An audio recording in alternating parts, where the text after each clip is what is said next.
ये जो ब्रह्मचर्य है, इसके 8 गलतियां होती हैं जिनसे ब्रह्मचर्य क्षीण हो जाता है। पहला, परस्पर दर्शन काम भाव से। स्त्री पुरुष का परस्पर दर्शन, आपने और कोई क्रिया नहीं हुई, केवल आपने काम भाव से युक्त होकर पुरुष को देख लिया या पुरुष स्त्री साधक को देख लिया, बस गंभीरता पूर्वक अंदर वासना पूर्वक आपने देख लिया। अब आपका ब्रह्मचर्य टिक नहीं सकता, किसी भी तरह से क्षीण हो जाएगा, आपको पता भी नहीं चलेगा। ये 8 प्रकार की गलतियों को सुधार कर लिया जाए तो पूर्ण ब्रह्मचर्य का अनुभव होने लगेगा। कभी भी किसी माता बहन की तरफ दृष्टि जाए, तत्काल उनमें भगवती का भाव करते हुए, जगदम्बा का भाव करते हुए, या श्री जी की सहचरियों का भाव करते हुए, या अपनी बहन का भाव करते हुए।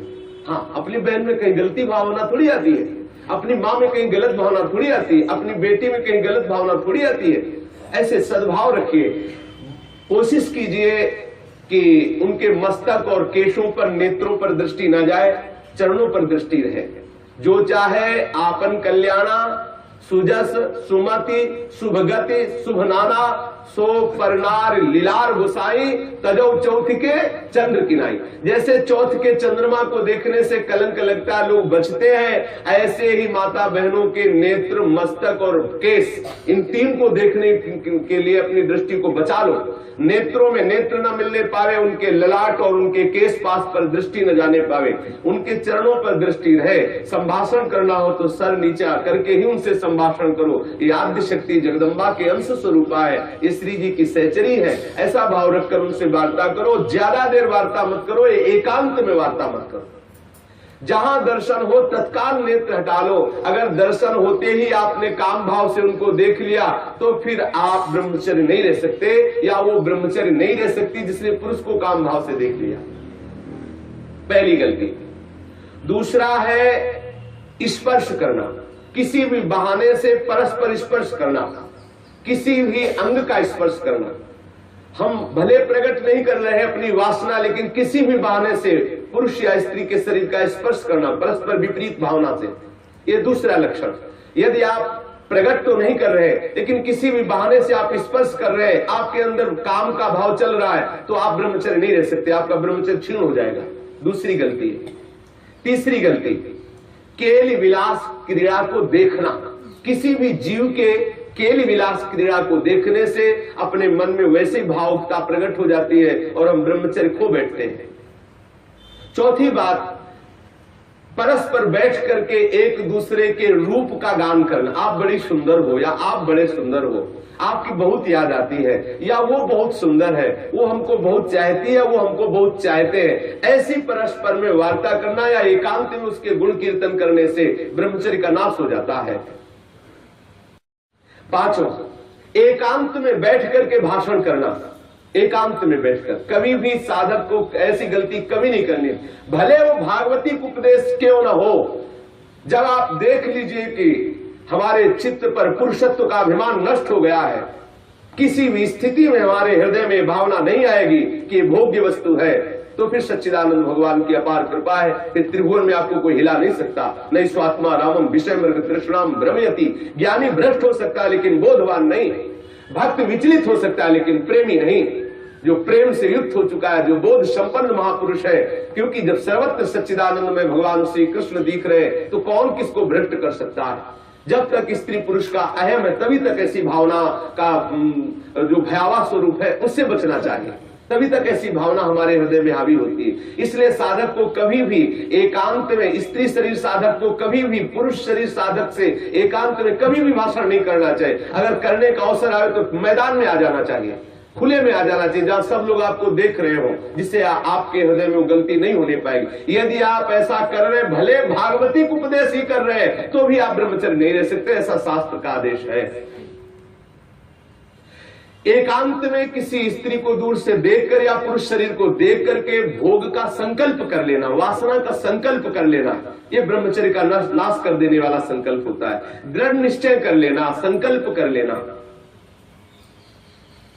या विपरीत देह वाले, जैसे पुरुष या स्त्री, विपरीत देह वाले संग में एकांतिक केली कर लेना, ये अष्ट प्रकार के जो ब्रह्मचर्य नष्ट करने वाले भाव है, इनसे पूर्णतया बचा जाए। जो ब्रह्मचर्य रहना चाहे कभी भी कामुक दृष्टि से परस्पर शरीरों को ना देखे, स्त्री शरीर साधक या पुरुष शरीर साधक परस्पर किसी को कामुक दृष्टि से न देखे, कभी बुरी भावना से किसी भी माता बहन का स्पर्श न करे, कभी भी किसी भी तरह से अपने निकट ना आने दे, ना उनके निकट जाए। ये बहुत काम की बात है, इसे साधारण मत समझिए। हम भजन करते हुए भी जो आनंद का अनुभव नहीं कर पा रहे, यही गलती है, हम यही मिस्टेक कर रहे हैं। भले हम किसी का संपर्क नहीं कर रहे, लेकिन हमारे अंदर वासना की गणित लगती रहती, इसीलिए हमें परमानंद का अनुभव नहीं हो रहा। हमें सावधानी रखनी है। देखो, ये ऐसा कोई अपने में ना जाए कि मैं सिद्ध हो गया हूं, मैं जैसा मनमानी आचरण चाहूं कर सकता हूं। भगवान व्यास देव जी ने लिखा है कि बड़े बड़े विद्वान भी इस आकर्षण में अपने आप को ढीला मानते हैं और गिर सकते हैं। इसलिए सावधानी पूर्वक, विद्वानों को भी ये जो आकर्षण है खींच सकता है, इसलिए सावधान रहे। कभी भी ब्रह्मचर्य व्रत धारण करने वाले उपासक को या गृहस्थ धर्म धारण करने वाले गृहस्थी को भी अपनी पत्नी के सिवा कभी और के साथ एकांत में संभाषण नहीं करना चाहिए। किसी को काम भरी दृष्टि से नहीं देखना चाहिए, किसी के काम भाव से स्पर्श नहीं करना चाहिए, किसी को काम भाव से न समीप आने देना चाहिए न समीप जाना चाहिए। कभी किसी को एकांत में परस्पर विरोधी शरीर वाले को, स्त्री पुरुष शरीर वाले को खेलना नहीं चाहिए। कोई भी खेल अकेले में नहीं खेलना चाहिए। कभी भी एकांत में बैठकर मजाक नहीं करना चाहिए, कभी भी एकांत में बैठकर बातचीत नहीं करनी चाहिए। अपने मन को ही आप मित्र और शत्रु समझो। विषयों में लगा हुआ मन शत्रु है और प्रभु के भजन में लगा हुआ मन मित्र है। इसलिए सावधान, कभी भी एकांत में ब्रह्मचर्य व्रत धारण करने वाले को स्त्री का संग कदापि नहीं करना चाहिए, नहीं तो उसके हृदय में वासना जागृत हो ही जाएगी। इसलिए सावधानी रखनी चाहिए। ये जो इन गलतियों का सुधार कर लेता है, वो ब्रह्मचारी पूर्ण रूप से ब्रह्मचर्य रह सकता है। एक बार फिर ध्यान दिया जाए, किसी भी तरह से हम किसी भी माता बहन को या माता बहन किसी भी पुरुष को काम दृष्टि से न देखें। दूसरी बात, किसी बहाने से हम परस्पर स्पर्श ना करें।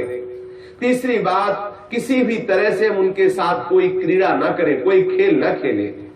किसी भी तरह से हम चार लोग बैठ करके उनकी प्रशंसा ना करें जिनके प्रति हमारा मन आकर्षण हो चुका है।